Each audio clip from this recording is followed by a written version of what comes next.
collecting.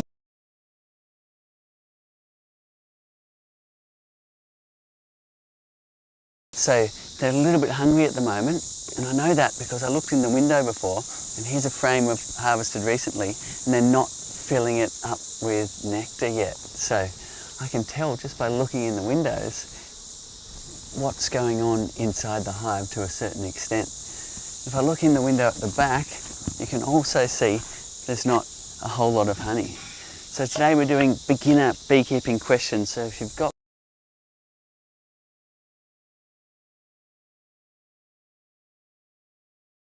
all about. So sometimes in beekeeping, for whatever reason, you can get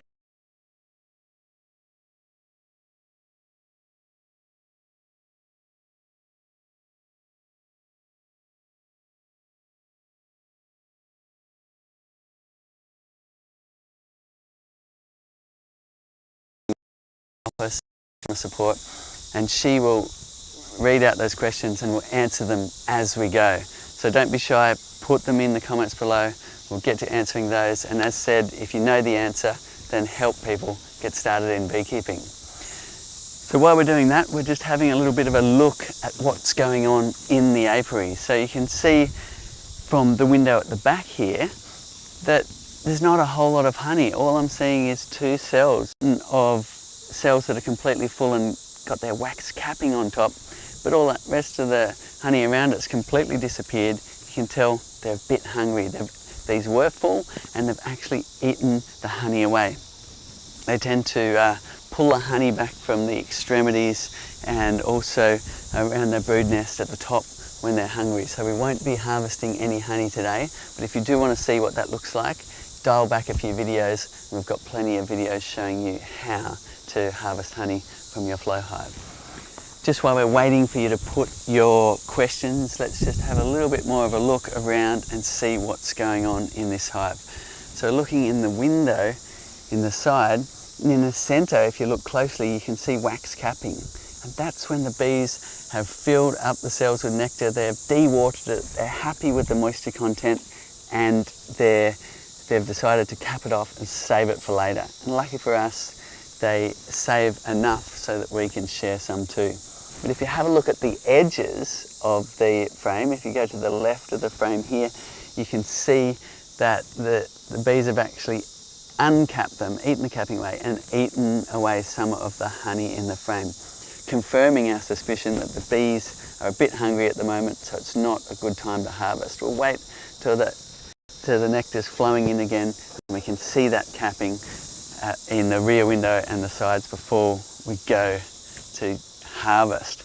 Trace, is there any questions coming in? So summertime here, we get the cicadas in the trees, and they're really quite loud. It wreaks havoc when we do videos, because you get these really high-pitched kind of electronic noises that the sound guys are trying to get out. And so sometimes we're doing an instructional video like we do for the beekeeper.org or something like that, and we're trying to find a break in between the cicadas.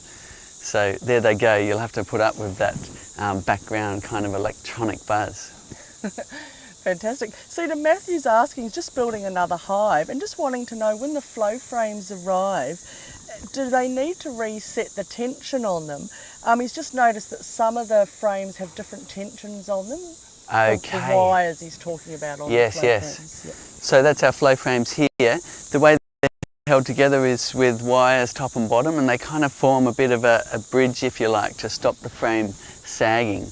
And the 2 bridges counteract each other to hold it when the weight comes on, because you can have 3 kilograms. Now if they're really loose, like you lift the wire up at the top and there's a big gap like that, then what you'll need to do is just take the wire off, don't let go of it, add another twist or 2 and put it back on. We do have videos showing you how to do that as well. Sorry about that if they're a little bit loose. It's a constant QC thing. We're always is that wire tension, and over time they do get slightly looser as well.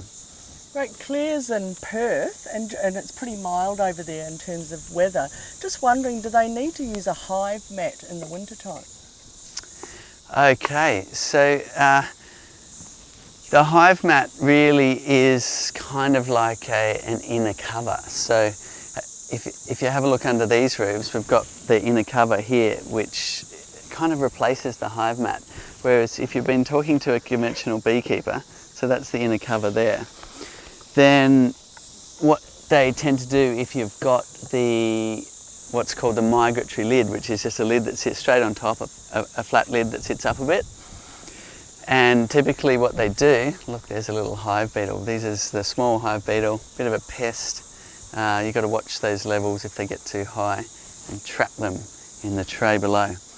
But the hive mat is to limit them building comb up above the frames. Now, this inner cover does the same job, so you shouldn't have to worry about it. But if you're using a conventional migratory roof, then you might like to put a hive mat underneath it, which is usually a piece of lino or flexible plastic stuff, which is about this big, almost as big as the bee box, and it just sits right on top of the frames as a bit of an end point for them to stop building. In my experience, the bees will build sort of onto it and above it as well, so it only really works if you're in there a lot, just manipulating your hive and making sure they're not building all over it. But nevertheless, they're used a lot in commercial beekeeping, but we've gone for the inner cover method to replace that. Great. Cedar, you just mentioned the hive beetle, and it just reminded me, I had a customer ring up the other day and there's a bit of a hive beetle issue going on down south. And I said that I'd mention it to you, and any tips and tricks about hive beetles, both with the Flow Hive 2 and the Classic, and also in positioning your hive as well. Okay, so hive beetles really are a menace if your hive's weak. So if you've got a weak hive, then stay onto it, trap some of the beetles. Now that can happen if perhaps your hive's swarmed and the numbers have dropped and there's not really enough bees to get all over the comb surfaces and keep the beetles in check. So if you're looking in here and you're not seeing many bees, and you're looking in the side, you're not seeing many bees, then a good idea to stay onto it and trap some beetles. You do that by putting oil in the tray below. Now let's have a look what's going on. We haven't cleaned this one out for a little while, and what we're seeing is oil in here, and let me see, there's a couple of beetles you can see in the oil, and there's also various amounts of debris that's dropped through, so that'll need a clean out soon.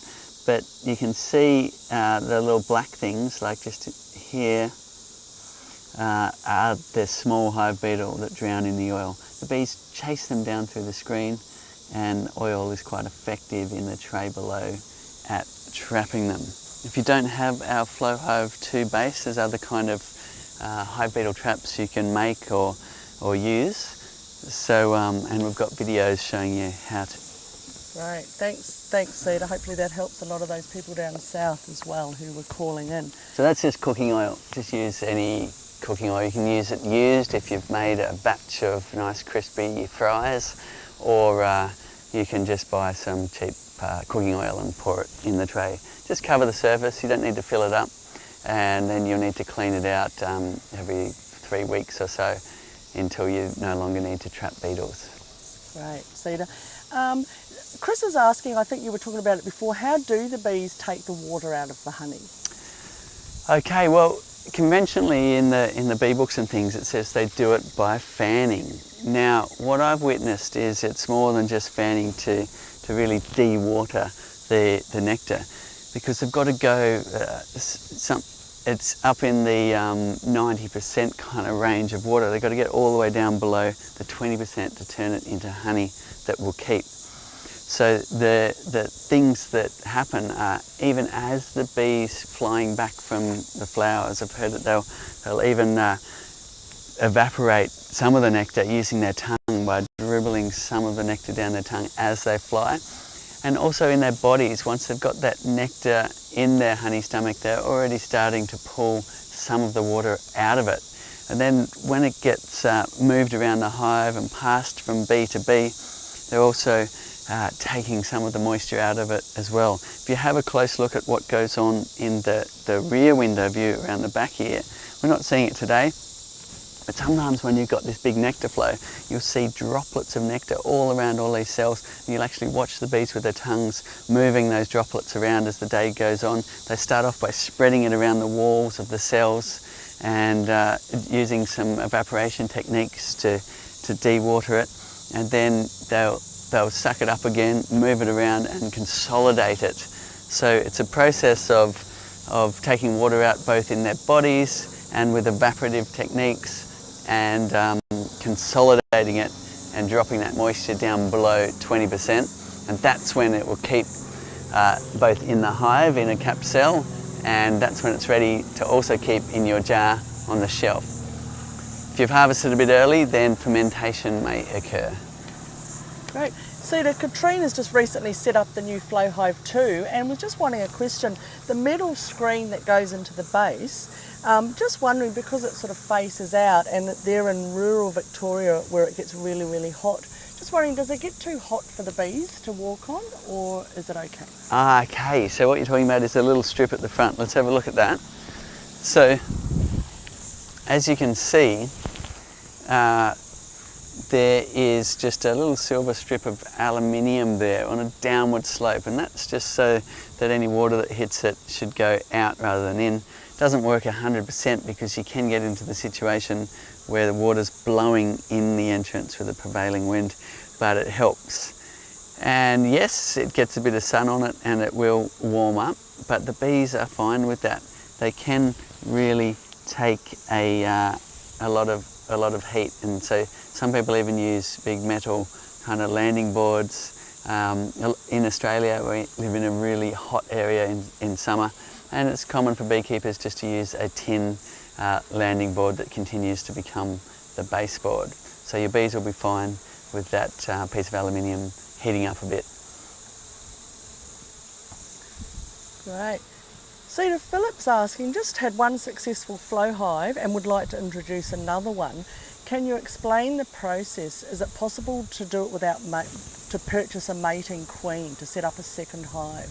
Absolutely. So that's a good way to go, because then you're buying some known genetics off a breeder that's specifically trying to breed for good traits in bees. So you can ask for what kind of traits you want, but generally they're breeding for bees that are nice honey producers and gentle to be around. And they also might be breeding for hygiene, so the bees are good at kicking out pests and diseases from the hive. So if you can get that trifecta, then that's fantastic. Obviously the bee breeders can't get it right 100% of the time, but you're going to increase your odds of getting a really perfect laying queen, I guess, with nice, gentle and productive tendencies if you buy in a queen from a queen breeder. The other ways to get started is you can just let the hive raise their own queen. That works too, but it's a bit more of a wild card, because your virgin queen, when she emerges from her cell, will go and mate with, you know, potentially some ratbag drones from down the road, and then you end up with those more aggressive qualities in your hive, which might not be so fun to work and be around. But you also might get beautiful gentle traits as well. So it's a bit of a gamble if you let them raise their own, but buying in a queen will certainly increase the chances of getting the qualities you want in your hive. Great. Kai, a new budding young beekeeper, really keen to get started with a hive, and just wondering, have you got any alternative ways for them to purchase bees a bit cheaper, being such a young'un? Yeah, okay, that's a good call. Now, often a way to get started is actually get some bees from a friend. Now, if you're in springtime and there's lots of swarms, you could get on perhaps the Facebook groups and find out where there's a swarm you could go and collect, and that would come free. But the rest of the time, the more reliable way is take a split. So find someone who's got a hive that's really busy, and you'll actually be doing them a favour by taking a split, because that means they're less likely to swarm and they won't have that problem with half their bees flying off. We've got videos showing you how to do that. If you want an online bee course, then we've got one at the beekeeper.org with experts from all around the world. There's actually a special on that at the moment, So if you want to save a little bit, you can jump in and get started on your online course, and it has high quality instructional videos showing you how to do things like taking splits from hives and so on. Also, if you dial back through all of our live streams, we've done some live splits as well. So you can have a look at that. And just while we're on the beekeeper.org, which is an amazing program we've put together that's getting incredible reviews because of the high quality content from experts all around the world that's in there, we just recently announced that from that, because it's a fundraiser, we're able to plant 1 million trees. So that's something that's really got us all excited here at the Flow Hive HQ.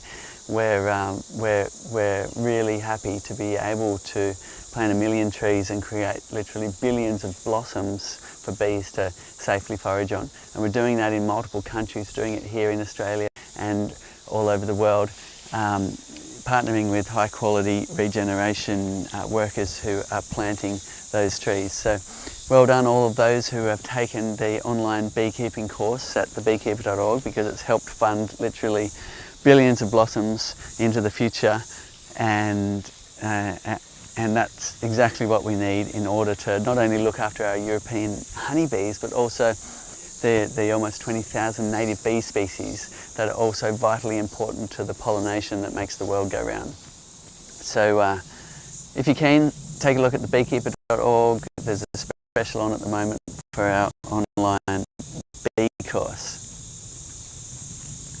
Right. See, Matt's just wondering, there's a little bit of honey in the bottom of these flow frames, just wondering what would be causing this. Okay, so that's here. If you have a look at this, I'm not seeing an example right now, but it's very common. Basically, the bees sometimes don't do as great a job of sealing all the flow frame parts, so you get a little bit of honey dribbling through into this trough area.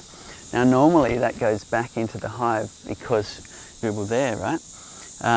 Normally it goes back into the hive because you can see that gap between the yellow part and the clear part. So that's what we call the leak back point. So any dribbles will just go back into the hive for the bees to recycle.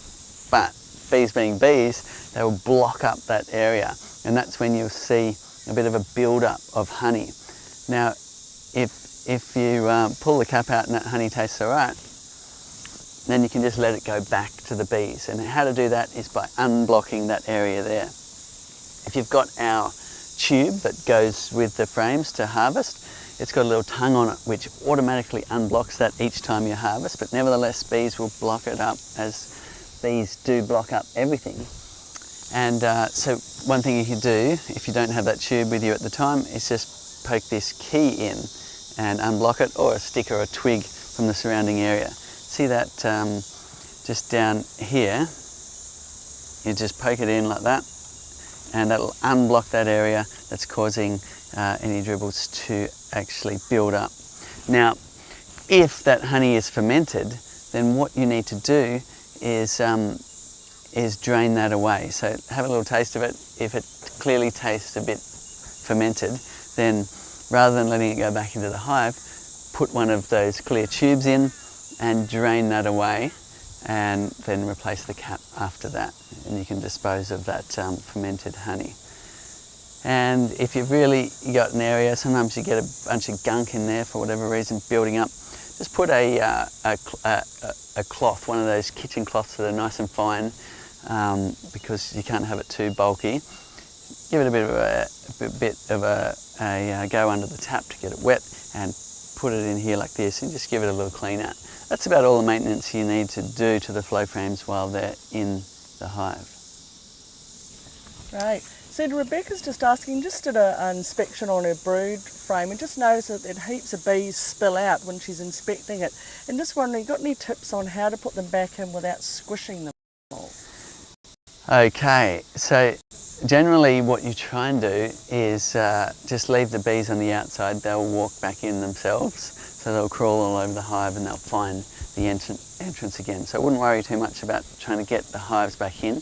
What you need to do, which gets tricky when you've got a really healthy hive with a lot of bee numbers, you take the top box off and they're spilling out everywhere, then get your smoker, and just before you put your excluder back and then your box, add quite a lot of smoke to the top here. A lot of bees will run down, other ones will run down away from that smoky area. Seize that moment to put your excluder in place, wiggle it down, do the same thing when you go to put your top box on, and if you're really diligent with it, you can do it without squashing bees, but it is a challenge when you've got a lot of bees in a really healthy hive. Great. See, Claire did a hive as well, and the wind picked up and the bees started to get really mad and cranky. Do the bees respond to the wind and the weather? They certainly do respond to the wind and the weather, so it's said that the best time to do your inspections is mid-morning to mid-afternoon on a calm, sunny day. Now, obviously you can't always get that. As you said, the wind picked up. Wind doesn't usually bother them as much, but each hive's got a bit of a different personality as well. It's more if you get a grey, rainy day and it's, you know, cold and grey when you're trying to take the hive off. A lot of the bees are home, going a bit stir crazy because they haven't been able to get out foraging yet.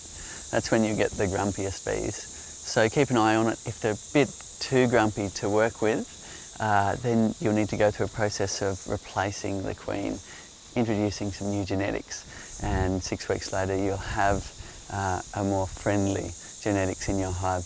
But if you can put up with the traits they have and they're performing well, then there's no reason to replace the queen. Right, Chris is asking, with a packed hive, would it be suitable to add another brood box? And then he's got another bit to the question, and it says he's asking, if so, what is the process of taking the other frames from the original brood box to the new brood? Okay, great. So we call that a split. So, was it on the same hive, wasn't it? I think so. Okay. I think what he's saying, good. Yeah. I get it. So there's 2 things you can do. I actually prefer to take a split and start a new hive next to it. But if you want to just add another brood box and give them some more space, that's very popular as well. Or you can add another honey super to give them more space. Now, what you would do in this case, if you're adding another brood box, so you've got your bee cert, your smoker, you've taken off this one, you put it aside, and then what you'll do is you'll take, you'll get your second brood box and you might just put it temporarily here. And what you could do is checkerboard it. So you take out every second frame and put it into the new one, replace those blank spaces with the frames you've just freshly nailed together. And what will happen is then those frames will help guide the bees to doing straight comb in the second brood box. If you go and put a second brood box right on top and you don't have foundation, i.e. you're going with a naturally drawn comb like we do a lot, then what can happen if you've got a full box of that is the bees come up and they just start building a bit of comb from the bottom up and it gets all a bit wonky. So if you do want to keep your brood box all together without doing the checkerboard method, then you're better off putting it underneath the brood box so that the bees are hanging down to draw their new comb. So a few options there, but checkerboarding it, every second frame in the new box goes on top would be a good way to go. Right. Sue's saying that her hive got wet from the floods while in the boxes, and there's a bit of mud residue in the honeycomb area. I think she's referring to the flow frames, because just wondering how to clean them out.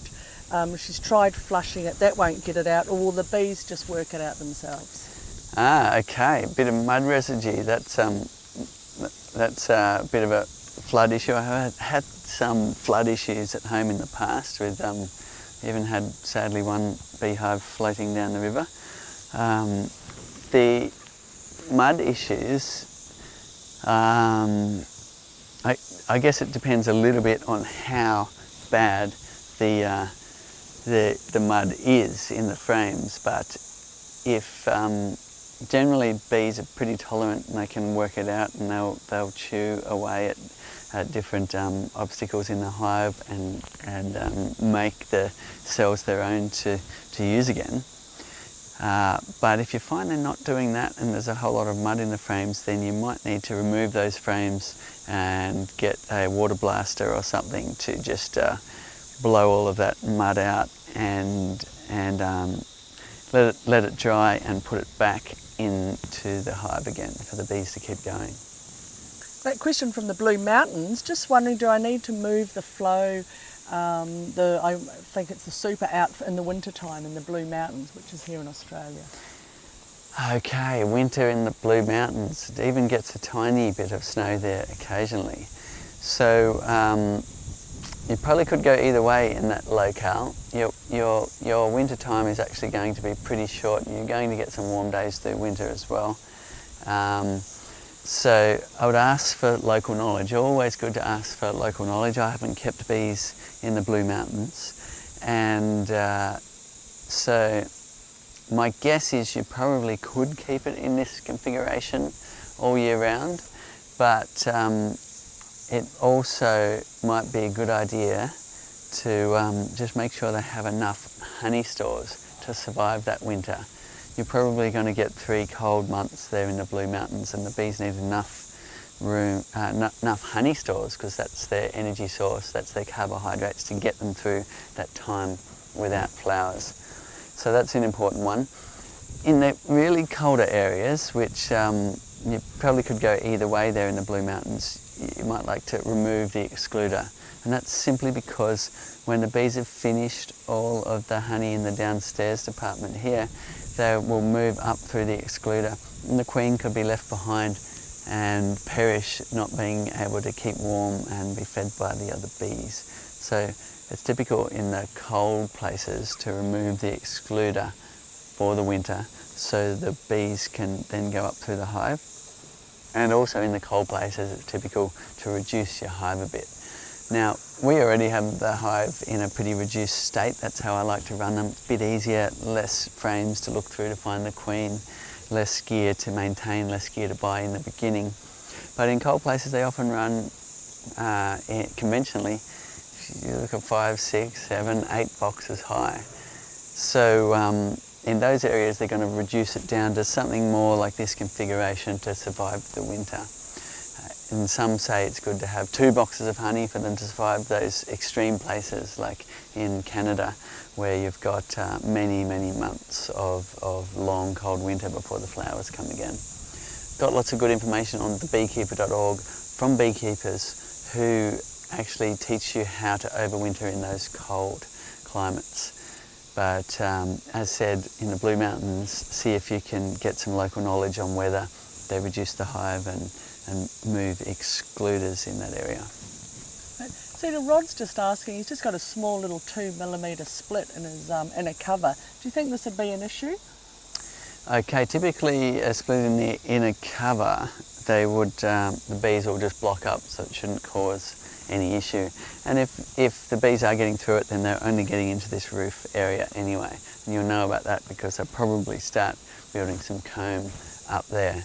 If it's had some water on it and it's this area that's getting the split, then you could just tap that back in, and that should close up the gap. You could even put a little bit of glue before you tap it back in. Right. So the big cheese is asking, what should I be inspecting when I'm doing a hive inspection?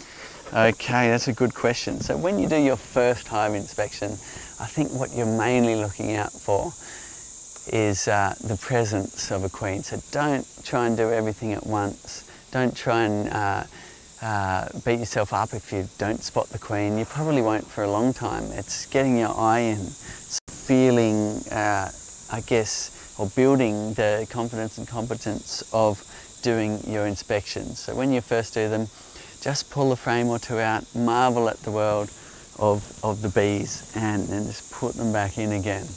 And as you get more experienced, then the things you'll be looking for are having a look to see if there's any brood on the cells, on the frames, having a look down to see if there's eggs and larvae, and then getting your eye in to see if you can spot the queen and all those things, and doing inspections for your pest and disease. So So, you know, as you go on with a number of brood inspections, as you're learning, then follow our instructional videos at thebeekeeper.org or online resources, or get some help from a friend is a good way to go. And what you need to be doing is looking for things like sunken dark cappings in the brood with piercings in them, signs of AFB or EFB, which AFB is probably the worst one you can get, where the bees actually are in a very poor state with a spore-producing bacterium called American foul brood, which that one, it's the end of that hive if you get that AFB, or depending what country you're in. Some countries allow you to treat it, but many say you would destroy at that point. So you're just always on the lookout. Hopefully you never get it, but it is something that's around, so at some stage in your beekeeping life you might spot that, and the idea is to deal with it before it spreads to any other hives. So that's basically what you're looking out for, is the presence of a queen, your hive's happy and healthy, and just always keeping an issues with pests and diseases. If you're in the northern hemisphere, or actually any other continent, then you'll need to be also doing your mite inspections and treatments. So we've got lots of information on that at beekeeper.org, or there's more online if you've got the mites. We don't have them here in Australia, so it's not something that we have to deal with, but hopefully it won't come, but we may have to deal with the varroa mite at some stage as well. Right. See, the Simon's in Adelaide in South Australia, and the temperatures at the moment are in the high 30s. Just noticing the bees are bearding quite a lot in the late afternoon. Do you recommend removing the bottom tray to assist with ventilation, or any other tips on that as well? Yes, you certainly can. So the ventilation will be really increased if you take the tray out. So here, the first thing you do is put the vents up, which allows a lot more ventilation to come through these vents and up into the tray area. Whereas vents down will limit the ventilation. So that's handy. But then if you want to increase ventilation, as you say, it's getting really hot, you just remove the tray altogether. Now, if it suddenly gets cold again, don't worry. People in cold climates, even with a lot of snow, will actually, some people like to keep no tray in all year round, so just completely open mesh right through the snowy season. So you can, if you like, remove this altogether.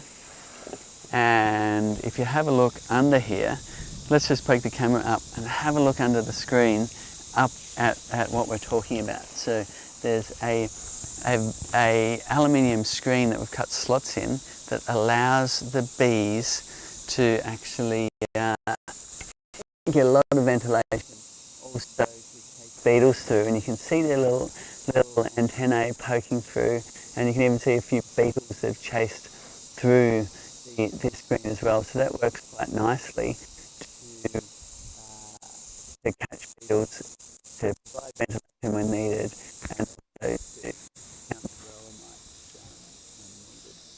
mites if you're in a country with those mites. Great. Fantastic, great. We've got Jai on the camera today, sticking that camera under the hive. Nice work, Jai. Sita, this is a bit of a long one. It's from Jane actually, and she's got 2 flow hives and has had a bit of a run of bad luck. One hive was going really, really well, but swarmed in November after growing from a nuke to an abundance of bees in a few weeks. Since then it hasn't recovered. So yesterday, went and had a look, there was no brood, eggs or larvae. I think the queen didn't make it back to the hive. Yes. That can happen. Most of the time they get it together to have a new queen when they swarm, but sometimes they don't. So it's a good idea, as you've done, well done, to inspect when you see the numbers drop or you're aware that they've swarmed, to make sure. Now, what I've found is sometimes you miss it, and if you go in another week, you'll find some eggs or some larvae down the cells and they're away. So depending on how long it's been, you might want to wait another week just to check. But if they definitely have no queen, then you'll need to reintroduce one. There's multiple ways of doing that. One is you can buy a queen from a queen breeder. If you've got one you can get hold of within a week or so, then do that. That's the quickest way to rectify the situation, because you've got a laying queen coming in the mail. But if you can't get hold of a queen and you have a second hive like you do, then take a frame of brood out of it and find one that's got eggs down the cell, so you'll need to get your glasses on if you wear glasses, and get it in just the right light. You shake the bees off. It's a tiny little grain of rice right down the bottom of the cell. Now you need at least a few eggs on a frame for the bees to raise a queen from. That's because they need to feed that queen something different for its life. What they'll do in the gestation of the queen, which is will be the queen's gestation is 16 days, and the first half of that is spent as a larvae. Now they'll feed for that entire larvae phase royal jelly, which they excrete. So that's like mother's milk, I guess, to bees. They excrete it and they feed it to the queen, and she'll then supersized, grow bigger legs, grow big abdomen, and be ready to lay thousands of eggs in the hive each day once mated. So it's an amazing thing that happens. On day 3 or so, if they feed plant proteins, they eat pollen from the hive, then that bee will turn into a worker. So that's how they control whether they raise a queen. For that reason, you won't be able to get the hive to make a queen unless they've got some eggs to start with. So once you've chosen that frame with eggs on it, you then will put it into the hive, and hopefully your bees will raise a queen from that, and away they go. But you'll have to check back in. It'll take a little while. It'll be 16 days for the queen to be raised. Then it'll be another up to a couple of weeks before she'll start laying. So it won't be till a month or so before you'll get a laying queen in your hive if you're letting them raise a queen themselves. So as I said, if you can buy in one, that'll be more reliable. Well, so Jane has, so she's actually ordered a queen. Fantastic. Because just to, speed things up a bit, but it hasn't arrived yet. So then she's wondering, should she put a frame of brood from her other hive into the hive, now that there are fewer, and also now that there are fewer bees, should she also remove the flow frames, but they've got nectar and honey in them, and she hasn't got a freezer to store them into? Yeah. Guys got me in the garden. I'm getting some shade so I can see my computer screen. That's Trace, everyone. You recognise her voice whenever you phone up Flow HQ, and she's a wealth of knowledge and very helpful to everybody. She's been a great part of our customer support team, and also keeps the wheels on at our office for the last, how many years now, Trace? Been 6 years. 6 years. So yes, so okay, so the situation is you're waiting for a queen. There's another issue where you've got some honey in here. You're aware that if your hive is reducing in numbers, you should remove the top box, give them less area, less likely for the naughty beetles to take over your hive. So what you'll need to do is take out the flow frames, shake all the bees off, and then ideally you just put them in a freezer, and that'll keep them as they are till you're ready to put them back on again. So if you can find spare space in a freezer somewhere, then that's ideal. Another thing you could do if you don't have a freezer is actually harvest all the honey in it, or to be nectar in that case, and then you'll have honey that's too high in moisture content, so you'll have to consume that, or make mead with it, or cook with it, or something.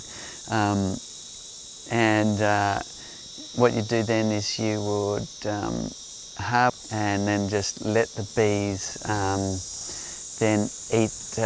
They'll start repairing the cells. They'll then dry out the frames. If the colony is really reducing in numbers, they will just lick up all of the drops at that point, and you can take the frames away dry, in which case you can just store them away from vermin in a tub or something, and put them back on the hive. But if you do have a freezer, that's probably the easiest storing method. Great, thanks Seda. Now Rob, founding member, has a flow hive and just wanting to know, can we add a base to the founding member hive, which is like the classic style hive? Yeah, fantastic, good to hear. So great to thank you very much for jumping in and getting us going in the beginning. It was an incredible thing that happened with people from all over the world jumping in and ordering hives. We had something like 25,000 of them to make before Christmas, which was a frightening way to start, from going from inventing in the shed with my father to that. But hey, we did it and here we are. So thank you so much for giving a rocket ship start to the flow hive. Now, yes, the answer is yes, you can. So this base we do have available and Trace can help sort you out. Absolutely, I think they're a bit out of stock at the moment, but just sign up and we'll get you sorted.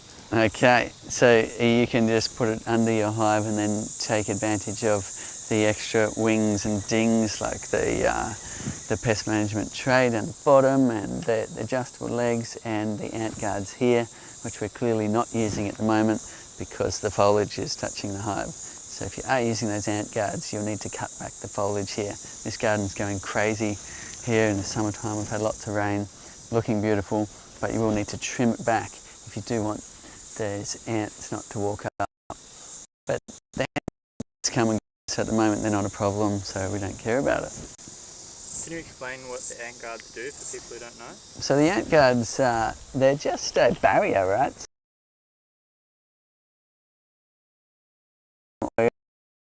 Or some grease, you'd use like a Vaseline in this area. Cooking oil is common, but it does wash out after a while, so you need to keep replacing it. And what happens is the ants walk up here and then they can't get over that oil or grease barrier. We've also left another area underneath. You can add a bit of grease if you want to limit the ants as well. But as said, you're going to need to be a bit diligent, cut back the foliage, and they tend to sort of set up shop under the roof of your hive, so you have to lift your lid off and brush them out a few times and brush them away from behind the covers. A bit of cinnamon can help to deter them. You can splash that around, and once you've got to stay away for a while, till next time you need to get your ant barriers going again. Right. Seda, on obviously there's a bit of a hive beetle questions going on out there at the moment, and Nathan's biggest question is, so at the moment, what is considered bad? Like, how do you know if you've got really bad hive beetle? Or... Okay, so if you take out your tray, which we've been looking at in here, and just have a look, if you've got a bad hive beetle infestation and they're starting to get hold, you'll get a whole lot of hive beetle maggots dropping through the screen into this area. So there'll be little white maggots with a tiny red head on them, and they'll be wiggling around. If you start to see that, then there's two things that could have happened. One is the tray could have been left gunky for so long that they've actually started to breed in the gunk in the tray. If you clean out that tray and they're still dropping,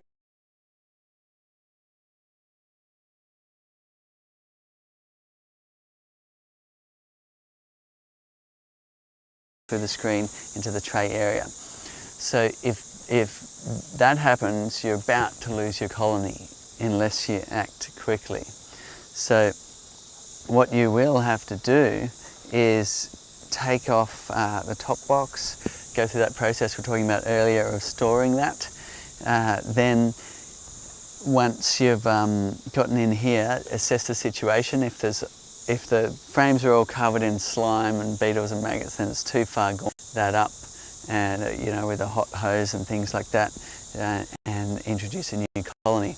But if there's just patches and there's still a good sized colony in there, then what you do is you take away the edge frames that typically have honey and pollen, and just leave the few in the middle that have brood on them.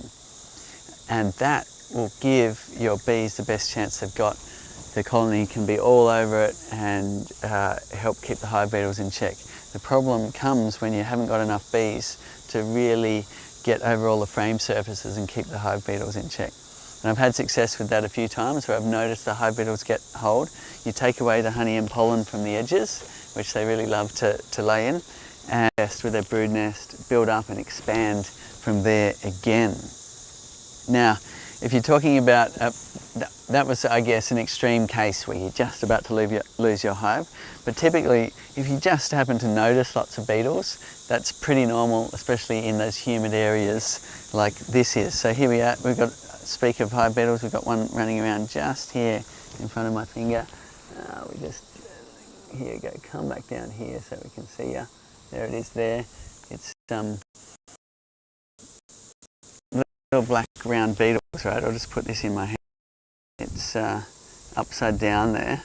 If I turn that over, I think I damaged it a little bit when I caught it, but there it is. So that's the small hive beetle. It's kind of not as long as some other black beetles you see around. They've got the two antennas at the front, and pretty distinctive once you get your eye in for what the hive beetles look like. So I'm just going to throw that in the oil tray.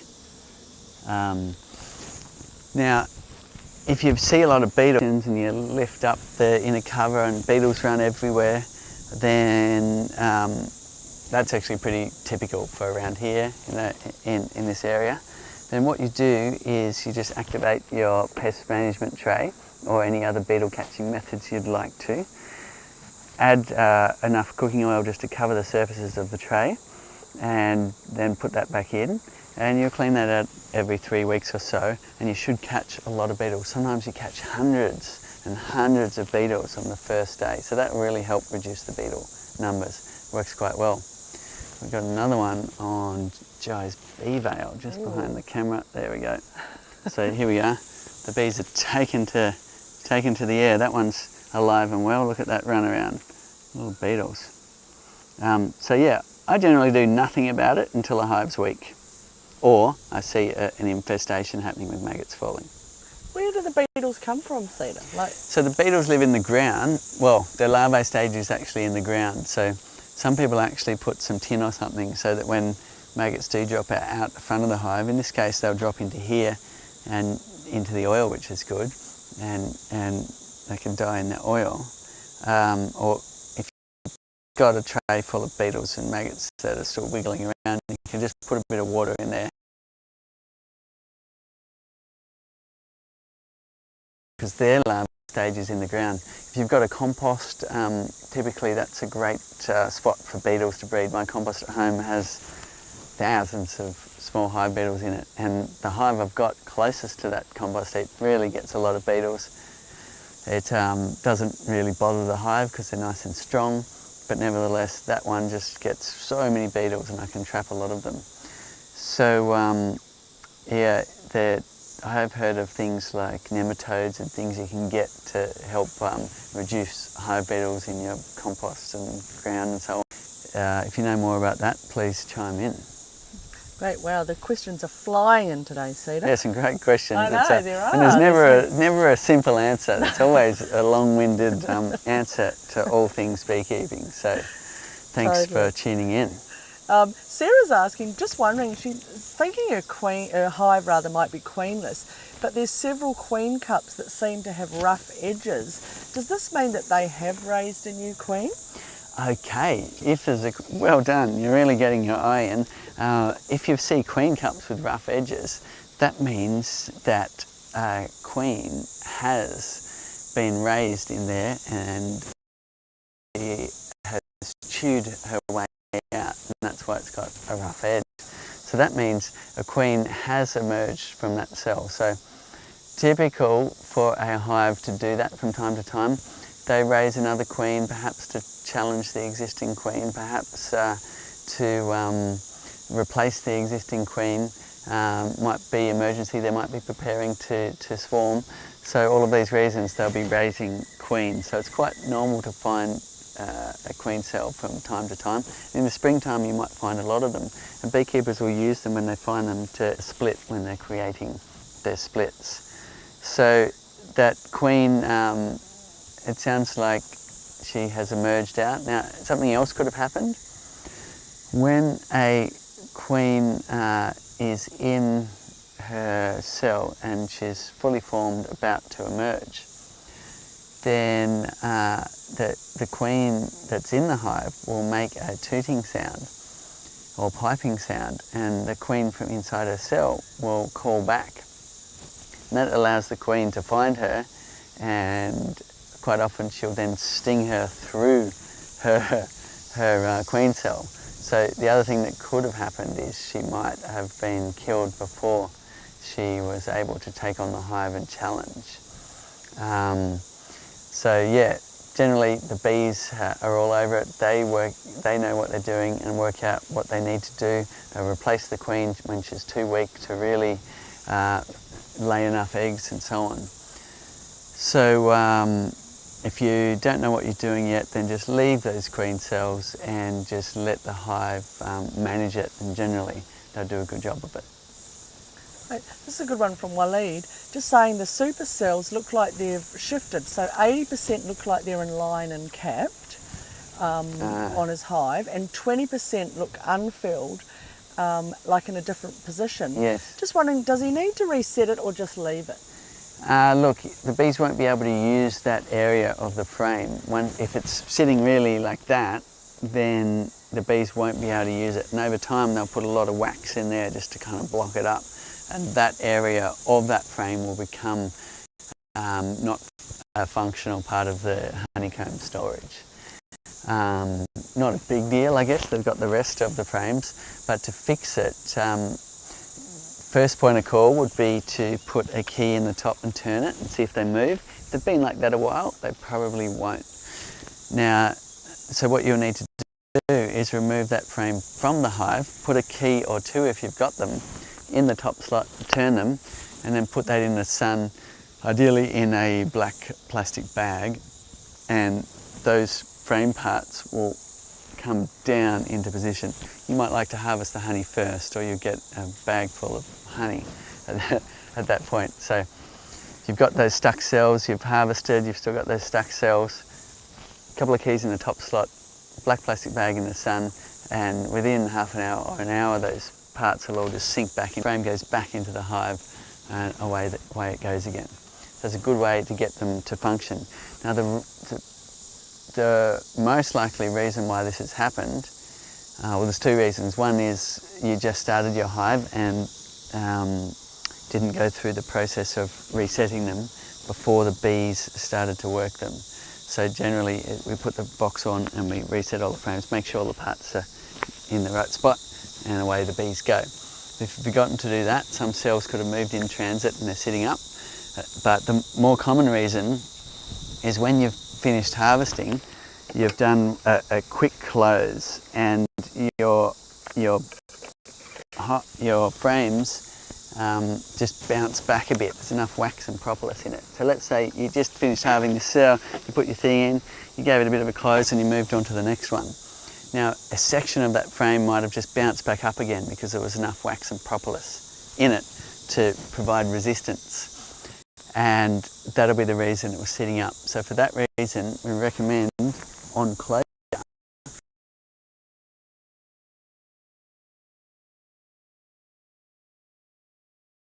just sink down and that force stays applied to the wax and propolis to move all the parts into the correct position for the bees to start off again. So next time you harvest, remember to do that. Right. Sue from Sydney is just wondering, the honey seems to be crystallising a lot more quickly lately. Any tips on that?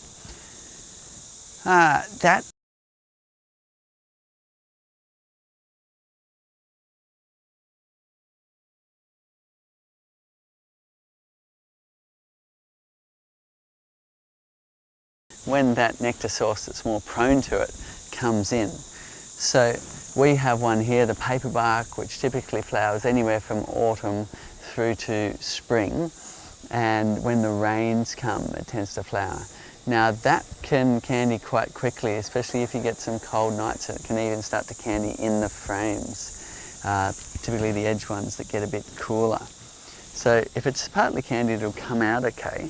Probably about is you've harvested some honey, it's in the jars on your shelf and it's gone all cloudy. You love the beautiful golden look of it, and then it's gone a bit cloudy. Now, It's really an aesthetic that. It'll still taste beautiful. It'll have a texture that's different, which might be fun to try as well. People in colder regions that the honey candy's a lot quicker will tend to make all their honey candy in a specific way. Like where Trace is from, in New Zealand, pretty much all the honey you buy is candied, right? Except for if you're buying the pasteurised stuff from the supermarket. So to get a really nice fine candy, what you do is you find another fine candy. Perhaps you've bought one, or perhaps you've saved one that randomly turned candied before, and you add about 5 or 10% of that candy to your honey when you harvest it. Stir it around, and it will then take on the crystalline structure of that fine candy, and you get what is a delicacy, which is a very smooth, fine textured candy that is something to really appreciate. My kids love it if it's coarse, big sugar crystals, or whether it's fine candy crystals. They just love what's called the crispy honey, or they call it the crispy honey. They love the candy stuff more than the runny stuff. So what I would do in that situation is just appreciate all the different honeys, the ones that candy, the ones that don't, and just roll with it. But if you do want to crack the candy for any particular reason, then what you can do is drop it in a pot of hot water and leave it there a while, and the candy will melt again and it'll become clear. But you do risk pasteurising that honey and losing some of the good qualities when you do that. So Tristan's asking, will bees move into the hive by themselves if you don't want to get them from a breeder? Not usually. So what you're talking about there is called a bait hive. Now, I've had some success and a lot of misses when it comes to bait hives.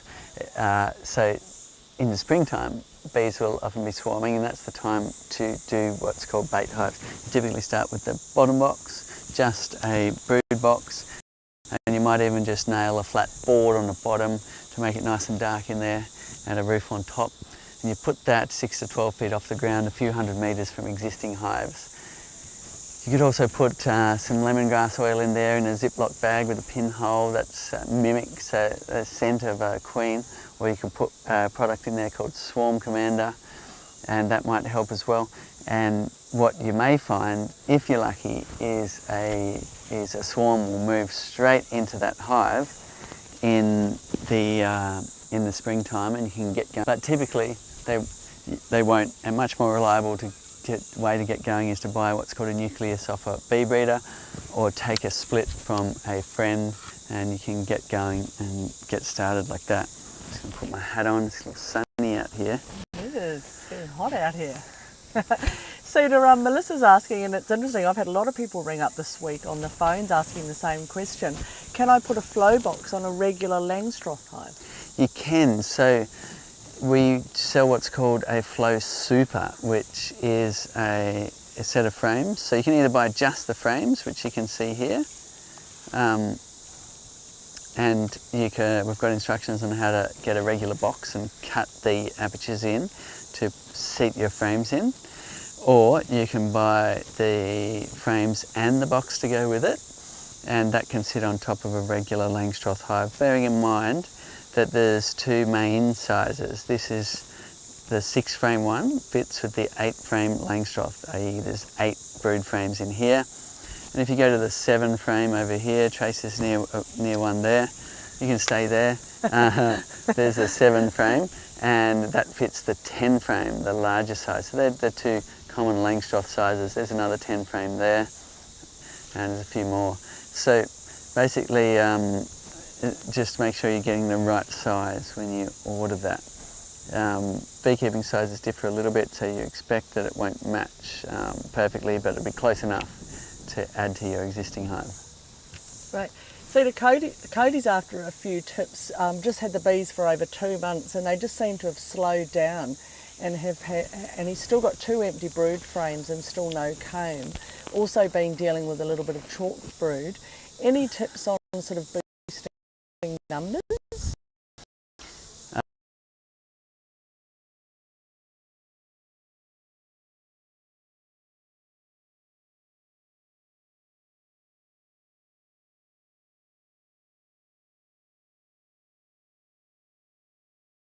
they're starving a little bit. So in order to boost them, you've got two choices. One is wait till things flower again and start producing nectar, or feed them. So if they are starving, they're getting really lightweight, the population's decreasing, you're better off feeding them than letting them starve.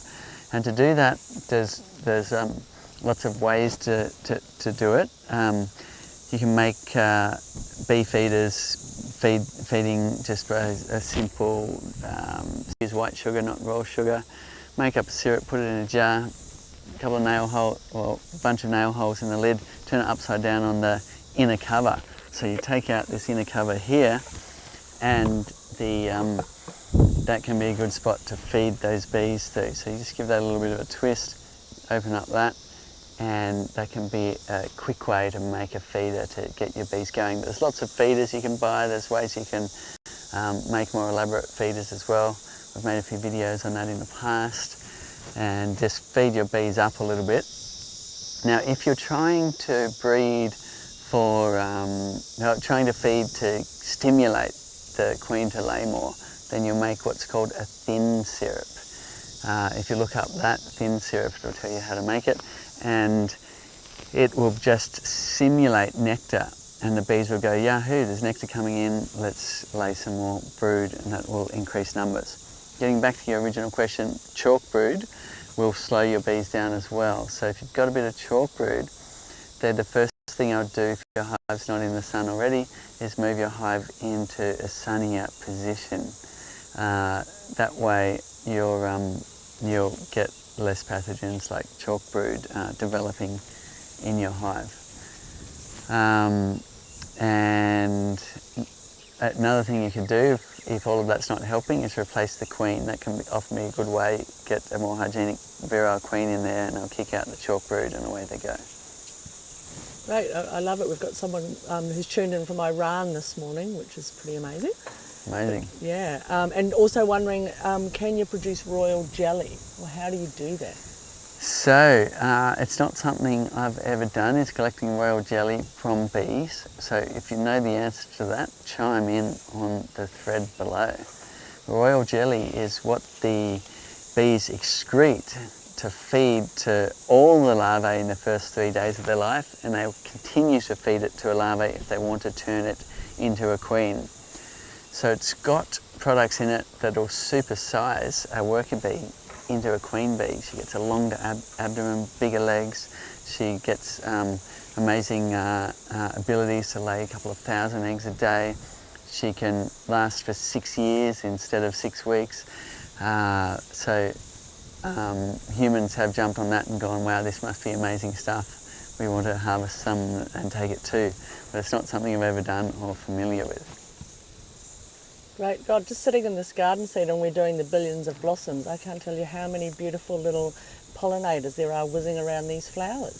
It's amazing. Yeah, there certainly is. And when you plant a garden like this, you also get a lot of the native pollinators moving in, the blue-banded bees in our area, the firetail bees.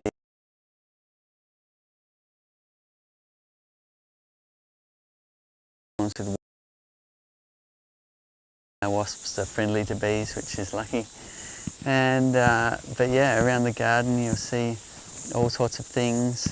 So yeah, it's a great idea to plant flowers and plant trees. After all, bees need trees.